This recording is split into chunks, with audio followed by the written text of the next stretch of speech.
ஏன்னா நம்மளுடைய இந்த கூட்டம் வரப்போற தேர்தலில் மக்கள் விரோத ஆட்சியாளர்களுக்கு நாம வைக்க போற வேட்டா, நம்மளை கோட்டைக்கு அனுப்ப போற ரூட்டா. அட இவரெல்லாம் வரமாட்டாரியா, அவரே வரல இவரே வரல, இவருங்க வர போறாரு அப்படின்ட்டு நிறைய பேர் ஜோஷியம் சொன்னாங்க.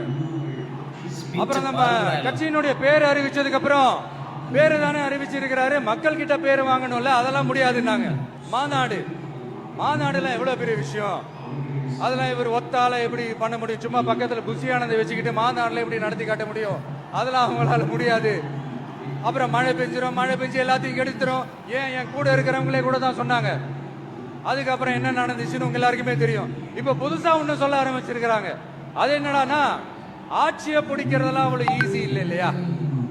இப்ப அதெல்லாம் விட்டாங்க. இப்ப இங்க வந்துட்டாங்க. இவர் நேரா ஷூட்டிங்ல இருந்து வருவாராம், வந்து ஆட்சியை பிடிப்பாராம். அது எப்படி இவராலே முடியும்? அவராலேயே முடியல, இவராலேயே முடியல. அவருக்கு அத்தனை வருஷம் ஆச்சு, இவராலே எப்படி முடியும்? ஒரு பக்கம். இன்னொரு பக்கம் கூட்டம் எல்லாம் ஓகே தான், அது எப்படி ஓட்டா மாறும் அப்படின்றது இன்னொரு பக்கம். இப்படி கதை, திரைக்கதை, வசனம், இயக்கம், பாடல்கள். இந்த அரசியல் ஆய்வாளர்களுக்கு நான் சொல்றதெல்லாம் ஒன்னே ஒண்ணுதான், நல்லா கேட்டுக்கங்க. இந்த விஜய் ஏதோ இந்த பல லட்சம் பேர் கூடுற கூட்டத்துல மட்டுமே இருக்கிறாரு அப்படின்னு மட்டும் தப்பு கணக்கு போட்டாதீங்க. ஏன்னா நம்மளுடைய இந்த கூட்டம் வெறும் ஓட்டா மட்டும் இல்லைங்க, வரப்போற தேர்தலில் மக்கள் விரோத ஆட்சியாளர்களுக்கு நாம வைக்க போற வேட்டா, நம்மளை கோட்டைக்கு அனுப்ப போற ரூட்டா.